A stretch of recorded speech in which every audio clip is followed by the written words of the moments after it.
Happy Friday. Welcome to the Scoop World Order. Is Trey Henderson going to break the running back 40 time record tomorrow? This is something that has been floated. He and Quinshawn are both going to run. A little bit surprising, the 40s tomorrow. Most of the team has opted out after this very long season that went on. A lot of these guys are opting to wait till Pro Day, which is very, very late this year, probably the latest Pro Day in NFL history for Ohio State. But it was because of how late that this college football playoff went. But in kind of a shocking move, Trey Henderson is going to run at the combine, which means he's timing very fast in his pre combine workout stuff. These guys, you do a whole run up to the combine where you do kind of a mock combine, mock testing. So if they're both going to run, that means they're running fast and they feel confident. So excited to watch tomorrow. That being said, if you guys enjoy our content, please leave us a like, click subscribe, also click that little alert bell. Again, it's going to be another huge show. This is going to be it's been an interesting combine because this is, I think, the least amount that Ohio State players have done. A lot of them are doing position work. They're not testing for the most part.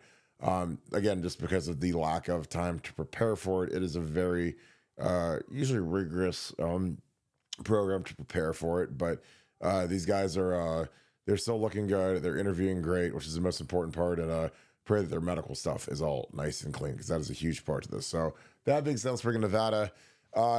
Nevada, your level of surprise that Trey Henderson is going to actually engage and actually run in the combine when most Ohio State players have, I think, correctly opted out of running. But Trey and Quinshawn have said that they are going to run 40s tomorrow.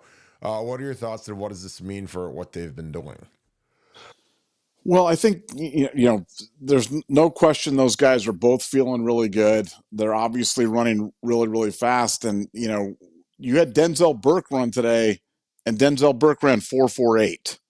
So, which I don't know how many people, if we'd have taken bets before the running about what Denzel Burke would run, I'll bet you most people wouldn't have had him pegged as a 4.48 guy. I think I for whatever reason I feel like the fans have kind of maybe discounted him a little bit or anything after the incident up in Austin earlier in the season.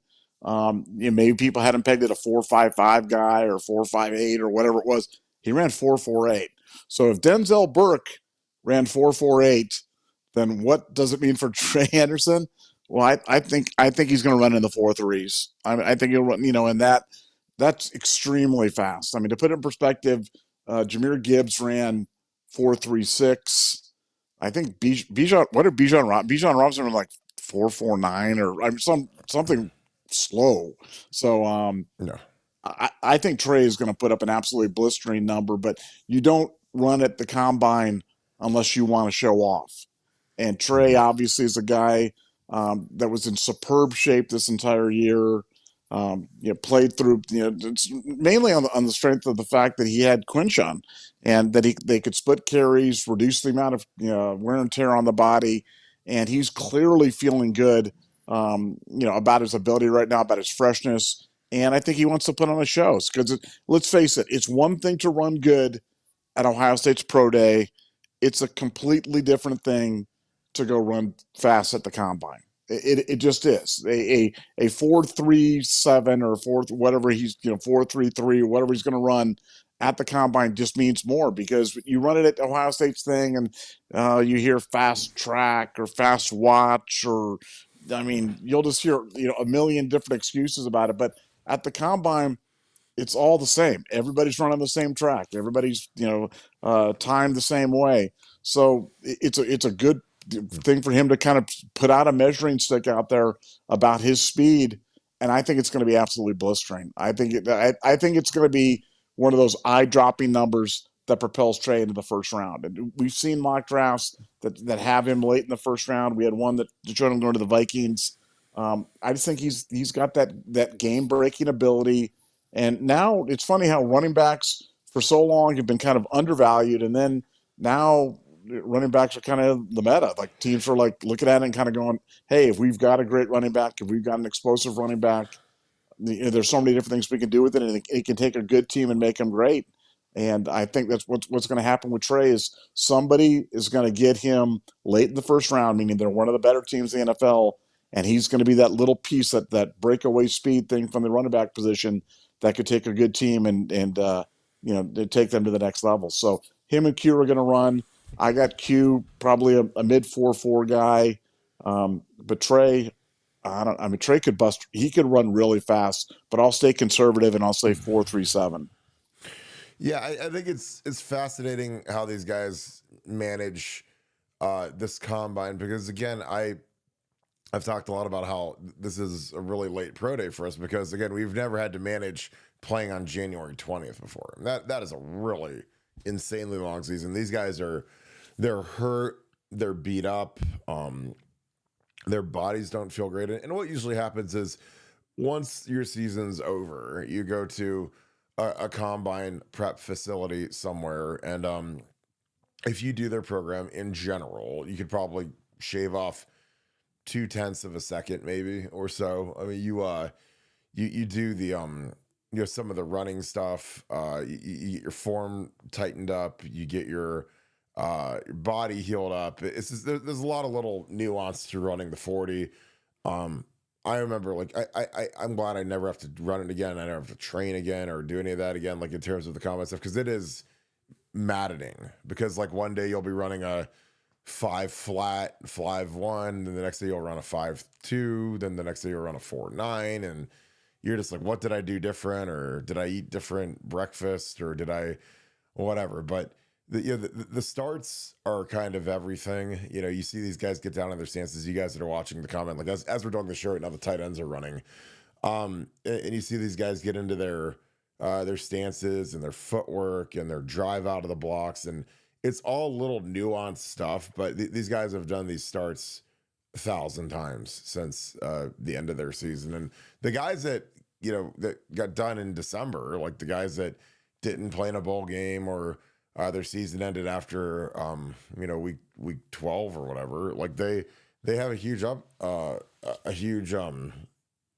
advantage. Now again, if God just blesses you and you're just faster than everybody else, like that's great too. But with running and with form and with breathing and with everything that you do in the combine, like a lot of it is technique. And I know it doesn't seem like technique, and you say, "Oh, Kirk, well, I'll go have the best technique in the world, and I'm not going to be as fast as Trey Henderson." Well, yeah, obviously, but if you get that stuff tightened down, you'd be shocked at how much better you get. Not to mention, like these guys will squat heavy and train explosion and train power and do stuff leading up to it. I remember we were squatting crazy heavy leading up to the 40, with chains on, and I had Eric Lichter as my trainer. We had all kinds of crazy stuff. But like when it came time to roll on pro day, I popped off a great time and I felt fast and was explosive. And like I said, my broad jump was the only negative. My vertical was crazy. It was like 32 inches, and my my shuttles were good because it's all form and technique on those. So,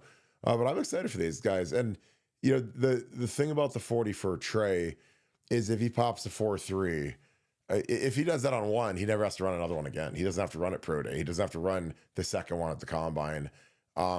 Because that's the benefit to this. Once you put that big, beautiful number up there, that 4.36 or 4.35, whatever he puts up, then you're looked at differently throughout the process. Because the 40 is just so it's not overpowered. I think that it's over, what's the word I'm looking for?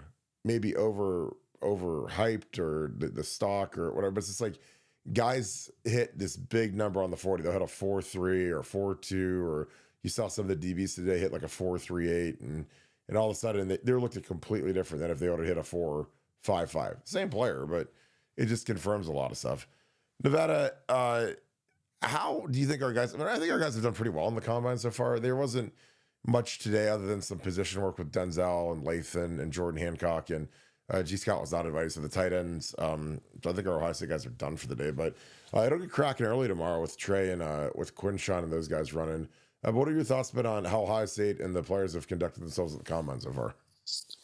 Well, I think just the one thing that you're struck by listening to them is just what an impressive group of young men it is. I mean, it is. These guys. I know they're all drilled. I know that they've all been well, they practice this. They're ready for these moments. But boy, this is a group of articulate guys, smart guys, introspective guys, guys that really understand football and the game and the game inside the game. I mean, it's a very high functioning group, and I don't know if when you win, you always look back on the reasons you won, and you come up with all sorts of different reasons or attributes or whatever things they are. But boy, this is a group of kids that it's just a really great representatives for the Ohio State University, and just like I said, I just couldn't be prouder listening to them because yeah, none of them are dumb. These are not dummy. These are all smart guys. They're all well spoken, and I think that's really going to help them come draft time. Yeah, I think that they've done a great job in front of the media, and obviously it helps being at Ohio State because they've got the largest media contingent in the country. But these guys, they've done really well. I mean, I'm excited to see. It'll be interesting to see if Will Howard throws or not. That's the guy that a lot of the quarterbacks opt out. I mean, Will's competitive. I just think like if you're that mid tier quarterback that isn't, and I'm not saying that Shador or Cam Ward are better than Will Howard, but that's how they're like projected as of right now. But like if you're a mid tier guy and you go out there and decide to go light it up at the combine, like I think you have a huge ability to go out there. Like if Will Howard goes out and runs a nice time and then he throws it around and does his thing, like I think that it can only help him. Like again, I think that a lot of these guys, they're scared of the combine. And you mentioned one of the funniest things ever is you did mention that like they always say that Ohio State has a fast track, and I'm like, no, we don't. We have the same field turf as everybody else in the entire universe. Like I mean, it's the same as Lucas Oil and everywhere else. And the funniest thing is that we used to have AstroTurf. We used to have a quote unquote fast track, but it's still Astro. Like we used to run on AstroTurf. No, but again, I'm like, it's still turf. Like it's just not. So I mean, like, how fast can it be? You're not running downhill. It's not like you're on 38 yards. You're still running 40 yards. So that was always the thing. It's like, oh well, they run on a fast track because like I said, we used to have AstroTurf in the old Woody Hayes indoor. Back in the day, they had a strip of it, and that's where we used to run. Now every 40 that we run now is right in the middle of the field, in the middle of the practice field. So I don't know. It's funny that more people don't combat the fast track thing because I'm like, it's field turf. It's the same field turf as ever. Now, when we did the AstroTurf, like when I ran on AstroTurf and it was fast. But it's not like it's not like it's downhill or something, or I don't like turf can be fast, but it's not that big of a difference. I don't think. If you're on bad grass, obviously that'd be terrible just because you can't get the grip that you need especially to get out of the blocks. But I don't know. I think that it's so funny that you brought up the fast track at Ohio State because that was always a thing that was a big deal. But I'm really excited to see what Trey does, man, because I think what'll be fascinating. And I'm going to pose this to you, and I know exactly where we're going to go with this. But do you think that Trey runs faster than Ashton Jeanty? What are your thoughts? Oh yeah, no, I mean Trey's going to blaze past Austin Janney. I mean, Trey's. Yeah, it'll be interesting to see where he stacks up against other running backs, but I trust my own eyesight. Some guys run fast and some guys play fast. Well, Trey runs fast and plays fast, and he was a guy that when he was on the field, it didn't matter who he was playing against. If he got loose, there was nobody catching him. Doesn't matter if they had the angle. Didn't matter, where they were on the field. Nobody was catching Trey from behind, and that to me, that just if I had any questions about him having world class elite speed, I think those questions got answered by that because he would just pull away, and like I said, frankly, guys would not even be gaining on him, and Trey's a guy that for the right team and the right situation, man, he's going to be magical. You've talked about Kansas City. I mean, if Kansas City gets Trey, it'll be absolutely unfair what they're going to be able to do offensively with him. And I'd love to see him get an opportunity to do that. Being a really smart offensive system surrounded by other playmakers and other guys that can kind of carry the load. Because I just think he's going to be absolutely amazing in the NFL. if they get it right. But it starts tomorrow. It starts tomorrow with him running a blazing 40 time, and yeah, no, I remember talking. I can't remember who we were talking about, but somebody was betting me that Trey wouldn't run in the 4.3s, and I'm like, this is one of my many bets that I bet that the person won't be around to collect it or something like that. But it's I don't have any doubt he'll run. If he wasn't running sub 4.4, he would not run tomorrow. He just wouldn't. But he's running for a purpose. He's running for a reason. He's running to put on a show. And, the fast track thing I've always found funny because it's not like Ohio State guys don't run fast. I mean, Denzel Burke, 4.48. I mean, I don't think that gets enough attention here because if you ask people where Denzel ranked on the team in terms of speed, I mean, I'm not even sure people would have him in the top third. And there he goes running a 4.48, which is a more than respectable time. I mean, that's certainly upped his draft status because that's another reason why he ran. But like I said, if he's 4.48, man, then Trey's considerably faster. So I can't wait to see it. Yeah, I think Trey. If he's there for Kansas City, the way that Philadelphia blitzed them in the Super Bowl and made them look helpless, I think that it'd be malpractice to not take him.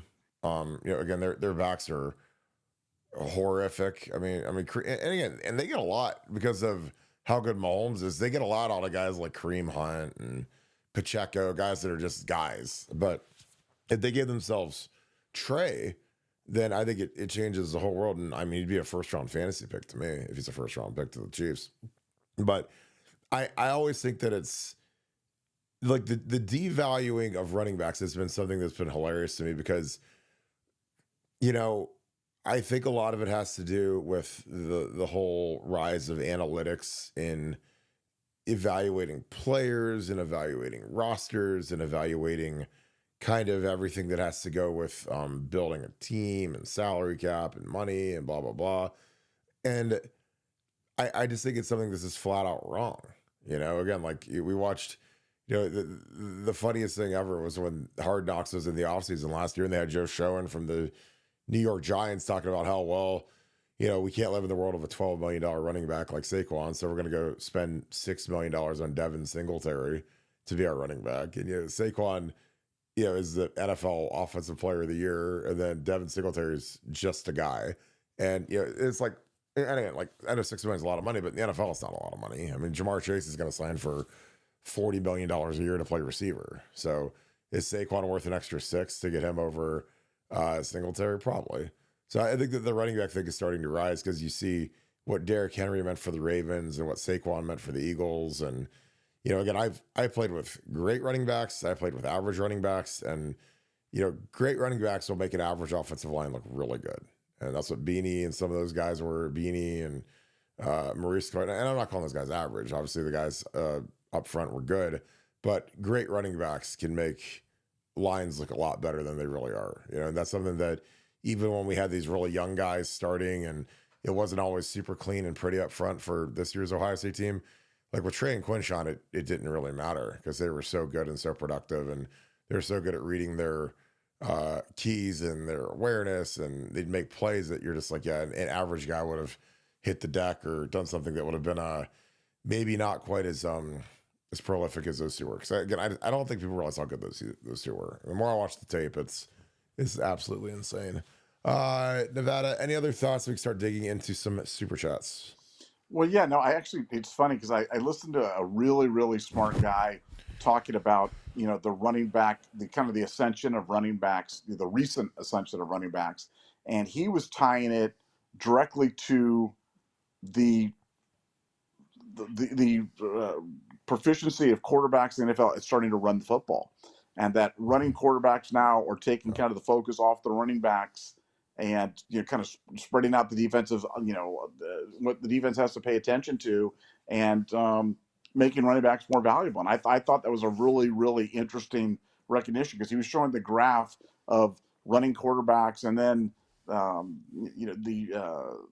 the effectiveness of NFL running backs. And it's funny how they almost mirror each other right now in terms of they're picking it up. So I think elite running backs are going to become even more valuable in the future as quarterbacks become more of a running threat. So, I think guys like Trey and Quinjon are certainly hitting the market at exactly the right times. Guys like James Peoples, well, he'll be the next one that'll come out there and do that. But, like I said, if Trey gets in a situation where he can, they can utilize him correctly, they can take advantage of his speed. I mean, look, he's either going to be a great late first round pick or a great value second round pick to somebody, but somebody's going to get a heck of a player in Trey Henderson and obviously in Quinjon as well. But I just like Trey because he's got that breakaway speed. And, I like guys that once they get away, that nobody's going to catch them. And Trey's certainly that. He's that home run hitter. He's that guy that can take it to the house every time he touches it. And I just don't think you can have enough guys like that on your offense. I mean, honestly, when I draft in fantasy football, like that's my number one thing I look for a running back. Outside of what offense is he in, and does he have to carry the load or share it, or is he the goal line guy? Does he do everything? Breakaway speed is like number one for me, because if a guy can get a 60, I mean, the value of like a 60-yard touchdown in a fantasy game is crazy, and then if there's a distance bonus, whatever. So in all of my fantasy leagues last year, I took Jahmyr Gibbs in the first or second round. The one league I took him, I think like 8th overall, and like I got destroyed by like the little mock draft generator thing. My grade was like horrific, and it was literally, I remember I got a D- for my running backs, and because my first round pick was Jahmyr Gibbs, and my second round pick was Derrick Henry. I swear to God, this was on CBS, and it was one of the funniest things ever, because I was like, well, I like those guys, and they both have my breakaway thing. Because the funny thing about Derrick Henry, who I think Derrick Henry is one of, I don't know if he's in the top 5 or top 10, but he's got to be, to me, the 10 best running backs that's ever lived. Because as big as he is, he can still break away, which is incredible. It's so funny seeing Chip Kelly sit next to Pete Carroll at the combine. They're sitting there together in Indy. But I love breakaway speed, and I think that's what Trey brings in space, because there's nothing that takes the oxygen out of an opponent like a long touchdown, like an explosive play. You evaluate it like you evaluate a receiver. Can a receiver take the top off? Like, well, can a running back, go the distance? And we saw Trey do it time and time again. And that speed is it's an executioner, man. When you've got a guy like Trey and he hits that long screen pass at the end of the second quarter, and the Texas game, I mean, that kills them. That kills the other team. You see him hit those long runs, and the championship game, and it's just you can't defend it. And it's the biggest momentum shifter in the world, is those long explosive touchdowns. And Trey's going to score a lot of those in the NFL. All right, let's get into the super chats. Appreciate you guys as always. Iowa Buck, thanks for the 5. As a Vikings fan, I want Trey Henderson bad. Yeah, there's a lot of mocks that are getting him there, which makes a lot of sense. He put up huge numbers playing inside at Minnesota with JJ and Addison taking safeties out of the box. I mean, that's what I look at. I mean, that's what I'd always say about these kids that are getting recruited. As like, how could you not want to come to Ohio State and play running back when you've got JJ and Emeka and Quinn or whoever, Max Clare? Like, I mean, the offensive weapons that we have keep the boxes really light, so it's really easy to run the ball, in my opinion. So, but yeah, I think Minnesota would be a great spot for Trey, and he'd have that fast track, and that'd be amazing. But I know Nevada doesn't want that, because he'd have to see the Packers twice a year and have to see his beloved Trey on the other side. So, Nevada, your thoughts on Trey Henderson potentially going to Minnesota with JJ and Addison? Yeah, I mean, that's kind of scary, because you look at what Minnesota's really just lacking right now. I mean, Aaron Jones was nice, but his expiration date was kind of there and past, and he certainly is not a breakaway guy. Trey would be kind of terrifying in that offense for sure. So yeah, I think it makes a lot of sense. I think there's a lot of buzz about that. So it'll be seen, but it all starts tomorrow. It all starts with how fast Trey runs tomorrow. But I think it's going to be really, really fast, and I think the Vikings are a real threat to take him. Yeah, like I said, he didn't. I mean, because if he wouldn't have run, there's always this like collective groan when guys decide not to run. Like they play the, oh, are you not competitive? Oh, you don't want to show off in front of everybody? Oh, are you scared? Are you worried about the big lights? Whatever.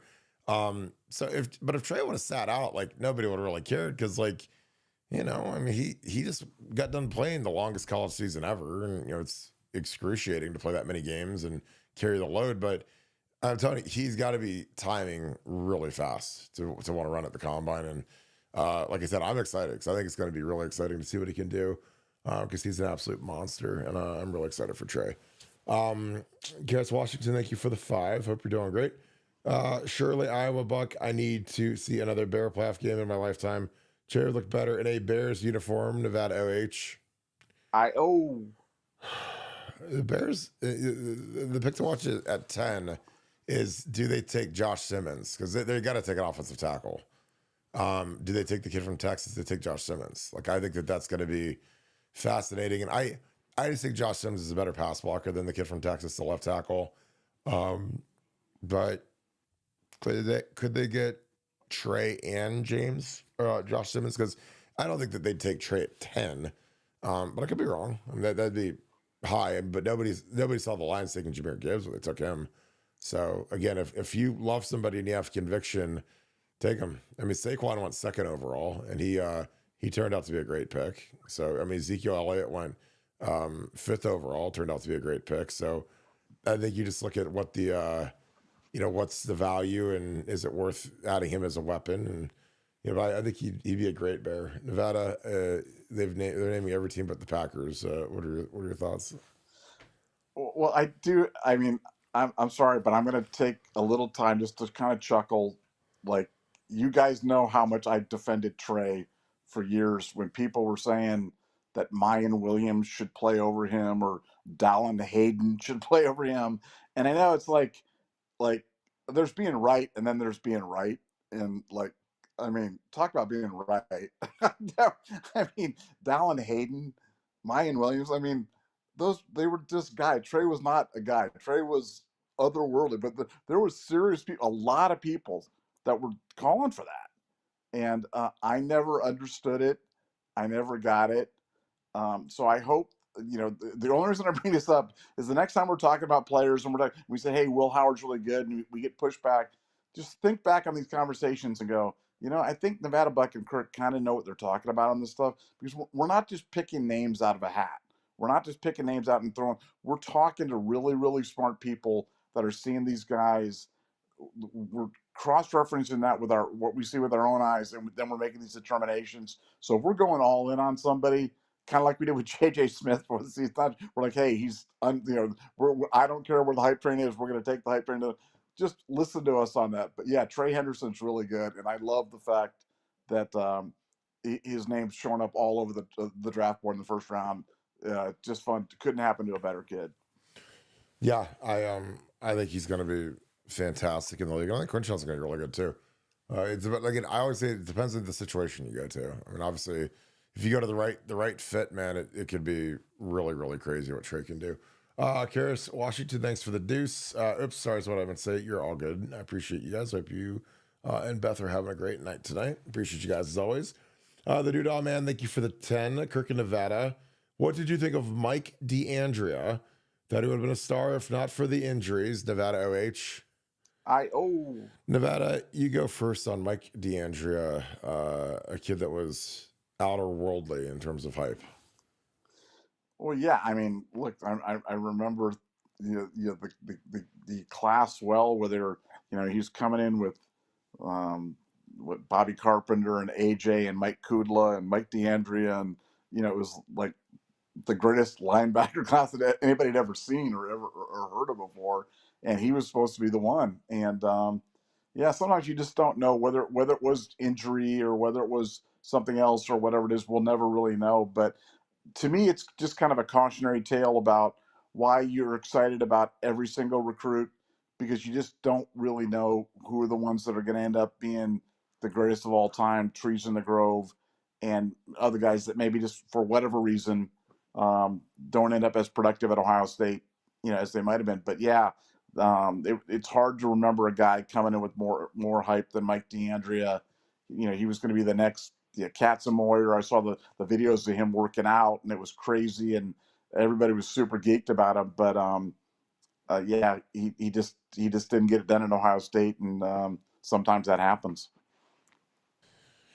Yeah, I mean, Mike is, it's a telltale sign of, you gotta wait till these guys get here and see what they do. And obviously, Mike had injuries and stuff, but he, you know, it was such a different era back in like 2002, 2003 when I was getting recruited because there was no YouTube at all. There was no video. There were no clips. There was no highlight reels. I mean, there was nothing. So, I mean, I think Rivals was in its first year in '01. Scout.com, which used to be a thing, were the two sites, but they didn't have video. I mean, video wasn't it wasn't like it is now where there's video of everybody and there's not as much surprise. But like, I mean, the hype around Mike was insane. I mean, he was obviously the Castamore thing was easy just because he was a middle linebacker, a big white guy and athletic and strong and strapped up, whatever.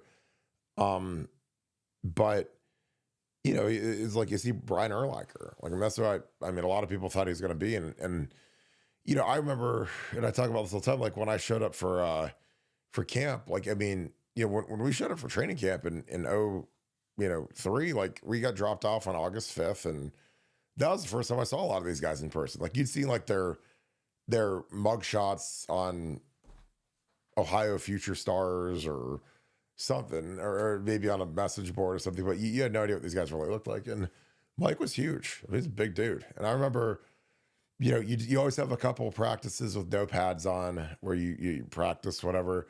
And then the first day of pads, we did this drill that we called Hoot and Holler. And this was a Jim Tressel staple signature drill called Hoot and Holler, where it was 4-on-4. There would be 3 offensive linemen. So imagine like a center with 2 guards next to him. And then on the flip, you'd have like a defensive lineman lined up over each of them. So it was 3-on-3. And then you'd have a running back and you'd have a safety. And the safety would usually be obviously a DB or a corner. And then the running back would be whoever. That day was like, Lydell Ross and those Lydell Mohall, like those types of guys. So and then they'd have some of the receivers do it, whatever. So my first like contact drill, like, because it's the first day of contact. So this is like the Oklahoma drill, basically, which is a big physical drill. And the first guy I ever went against was Mike D'Andrea. And, like I didn't know anything about anything just because I knew recruiting and I knew our recruiting class and stuff. But like, I was just like you guys when it came to Mike D'Andrea. He'd already been there for a year. Had run down on kickoff and, whatever. Didn't make a huge impact as a freshman. It was a special teamer like AJ and Bobby, where those guys all ran down on kickoffs and did punt and all that. But I just remember like I was actually playing center, so I was right over the ball, and Mike was who I went against. And Mike was probably 245 or so, and I was 285, but he was a big, gigantic linebacker, and I was a tackler. You're like, well, that's not going to be a fair fight, but most defensive ends are 260, so it wasn't like it was some huge weight discrepancy. But I remember like the first time we went against, because you go 3 times. The first time it was like a stalemate, kind of stood him up. The second time we went, I'll never forget this. I legitimately pancaked him, like hands underneath, and like drove him right onto his back. And I was like, did I just pancake Mike D'Andrea? Like for real? Like, again, I was just like you guys, like this guy's like God, basically, or he's like the next, cat somewhere or whatever. And so I pancaked Mike, and I was like, maybe he got tripped, or maybe, I don't know. Like I put him right on his back, and we scored. And Jim Bowman walks up to me and says, that was a hell of a block. And I was like, well, that's good. It's again, when you're the lowly 3-star guy, and most of Ohio State's fans don't want you to be there anyways, and you pancake the 5-star prodigy, feels pretty good. Now, again, I don't have that film. I wish I did, but it was a great moment. And I was like, either I'm good or he's not as good, or he tripped or something. But like, we watched that film because we watched Shoot and Holler afterwards as a team, and I flatlined him, flat-backed him. And I was like, pretty good. Like, it felt good. But yeah, Mike's the guy that was a really nice guy. Obviously career didn't pan out, and it's tough, I'm sure, when you're the superstar of the group, and then AJ and Bobby are the guys that end up being the first rounders. Like, it just, I don't know, but he does great. He's a fantastic trainer. He has a huge performance center in Northeast Ohio, but it's such a different time now. It's just funny to me when you look at how the world has evolved and how now like there are no surprises with these kids because you've seen them at 6,000 different camps and you've seen their film on YouTube and on Huddle and their games are on ESPN. Like back then there was like none of that. So it's pretty cool though. Yeah, I you always feel bad for guys that don't pan out because of injury. Mike's knee was really bad, bulky. He actually tried to play in '06. I remember, and I was actually excited because I thought, with with Schlegel and AJ and Bobby gone, that he might have a shot to help us. But his knee was so bad he couldn't really do anything. So it was sad. I mean, he got a waiver and tried to go that last year, and he just couldn't do it because his knee couldn't handle it. So yeah. But yeah, Mike's a great dude, and his training facility is amazing. So I think it's T3 Performance. Look it up. Nick Ma, thank you for the 5. Ashton Ginty is slow, like Audric Estime of Notre Dame last year. That is why he's not going to run. That is why he's not going to run. Yeah, I don't. It'll be interesting to see if he runs because I don't think he will. And I'm with you. I don't think he's fast. I think he's okay, but I don't think he's in the world of Trey. Nevada, your thoughts on Ashton Ginty? I don't know if he's as slow as Audric Estime. I mean, Audric Estime was a late round pick, but it'll be interesting to see what the rankings look like after tomorrow. What are your thoughts? Yeah, I don't think Genty's all that. I just don't think I've never watched him and came away thinking, wow, this is some sort of transcendent talent that I want. He just looked like a guy that was a really good college back that was in kind of a workhorse for a team that fed him the ball 35, 40 times a game. So he got his yards and got his performance. But um, and again, this may be a steaming hot take. You guys may throw it, but I think he's just a guy. I think he's now he could come to the NFL and be the next coming of Barry Sanders, and we can all laugh at Nevada, and I'm willing to live with that. But I just I don't know. I'm not sure how his skill set is going to translate to the into the NFL because I just think he's got a lot of miles on him, and I just don't know how he's going to hold up. And I don't see the breakaway speed. I don't see the elusiveness. I just don't see. I don't see the attributes that I'd want in a first round NFL running back. But that's just my personal opinion. Yeah, I mean, if you're a first rounder, you better be rare and special. And I've always said, like, I thought if Trey had the workload that Ashton Ginty had at Boise State, not to mention the competition, he'd have put up the same numbers. He'd have put up 2,000 yards and all that craziness. And so I don't know. It's like numbers are great, but show me traits and speed and burst. And I feel like I take Trey anyways because I want less wear and tear on the tires. So, um, but yeah, I don't think he's particularly quick, but maybe he'll run tomorrow. But I would guess that he opts out. Geo did it 42. Thanks for the 5. Lathan Ransom had a good combine, doing good on the field drills. Jordan Hancock did as well. Denzel Burke was just okay to me. Pro day is coming soon. Yeah, I mean, I'm not a good evaluator of the drills of the defensive backs. I mean, obviously some guys can look stiff turning around and stuff, but I've seen guys that bomb these drills that turn out to be great players. I mean, Orlando Brown Jr. had the worst combine in the history of combines, and he's made multiple Pro Bowls and like $150 million playing tackle in the NFL. So, I mean, look it up. I mean, go look at how bad his combine is, how slow he was, and how bad he looked in drills. And they said he's undraftable. And, that's why I always wonder, like, if some of these guys should just do the Marvin Harrison role where, Marvin just didn't do anything. He's like, well, I'm not going to run. I'm not going to work out. I'm not going to do I'm not going to do drills. He didn't do anything. And he went top 5 and was fine as a rookie. And I honestly thought that was genius because then they can't do anything to put you in a negative light. And honestly, it's a lot like the COVID year when, Jamar Chase, a lot of these guys like didn't do anything. They just didn't, they didn't have to. They showed up and just, collected their money. Micah Parsons, they opted out of the season. So I don't know. It'll be interesting to see how these guys do tomorrow. Nevada, Gio did it, mentions that Lathan Ransom, he's one of the guys we need to collect our money from Yoder to get drafted. Had a good combine, which doesn't surprise me. Also, Jordan Hancock did well, and Denzel, he thought was just okay. What are your thoughts? I mean, 4.48 for Denzel, that's really good. I mean, that's really good. I mean, if you look at defensive backs and you look at how they run, I mean, guys that run sub 4.5 like that, um, that foots pretty well to future NFL performance. So I don't know how he did in the drills. I'm not even sure how, frankly, how to evaluate the drills. Um, I can look at the 40 speed, which I think is, it's one barometer, and then you look at the, kind of their quality of work and their body of work when they played in college. How productive were they? And Denzel was a really productive player. He had one remarkably bad day against Oregon, but man, come playoff time, he was nails and he locked guys down. And I thought the Ohio State defense did a great job, but it all ran through Denzel. I mean, if he couldn't do his job, they were going to get abused. And I thought they did a terrific job putting him in good spots. But the 4.48. Like I said, I can't say enough good things about that. That's a very fast time for him, and I think that's going to serve him well. And I think he made himself money today for sure. Yeah, I agree. Gio did it. Thanks to this. Quinshot is doing everything tomorrow. That'll be interesting to see if he does the L drill and the 3 cone and all that. Because those ones that it really helps to have extra time to prep for.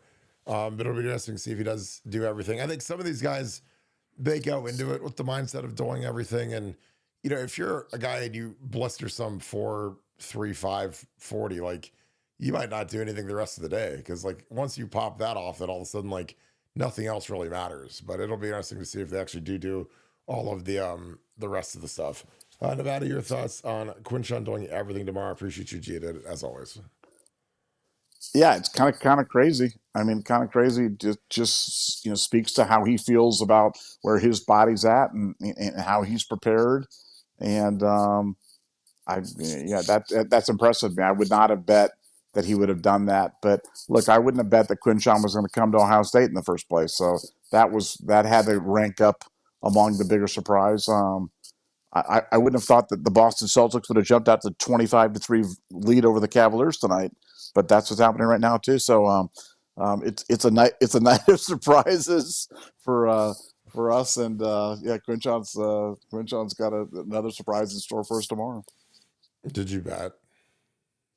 I did not bet just because but I think the Cavaliers are going to come back, but I'm tempted to live bet them right now. I was going to say, what's that? What's that on the live?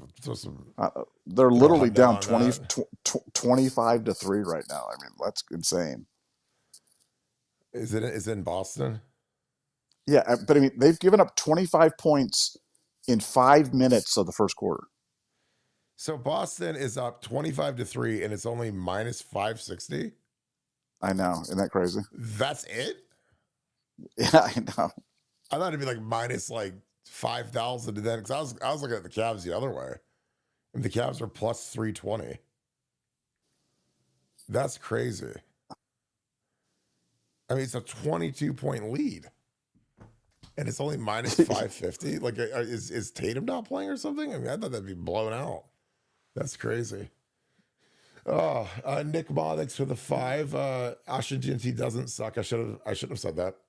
Excuse me. Terrell Davis ran a 4.7 at the comment too.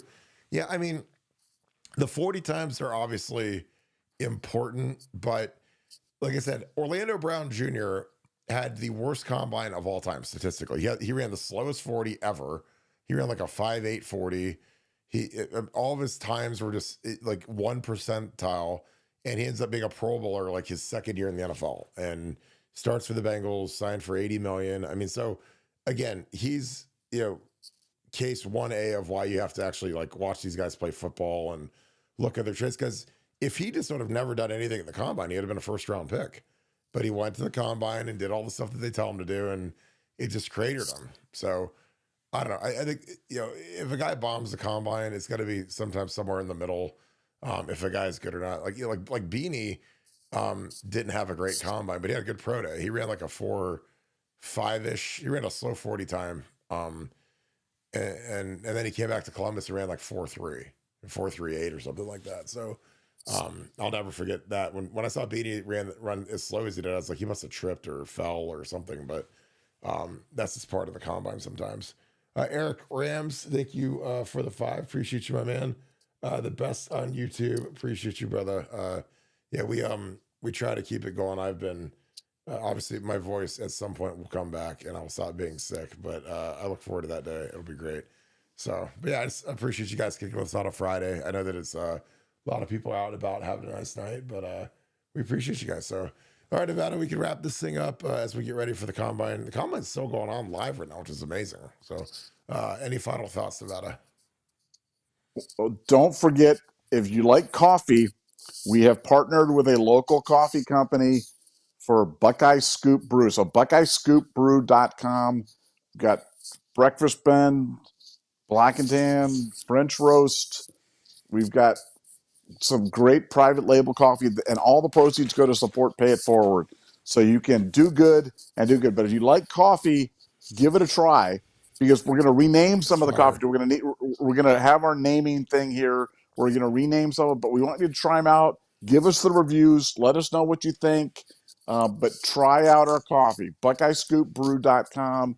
Give it as a gift. Everybody likes coffee. It's in these beautiful little packages. It's got the Buckeye Scoop logo on it. But we're going to be naming. We're going to have Kirk's massive breakfast brew, or whatever we're going to do. But we're gonna get this. We've been overwhelmed with orders our first 24 hours too. So if you ordered first, thank you. But our partner's just like, oh my gosh, I am selling so much coffee right now. So keep it up. BuckeyeScoopBrew.com.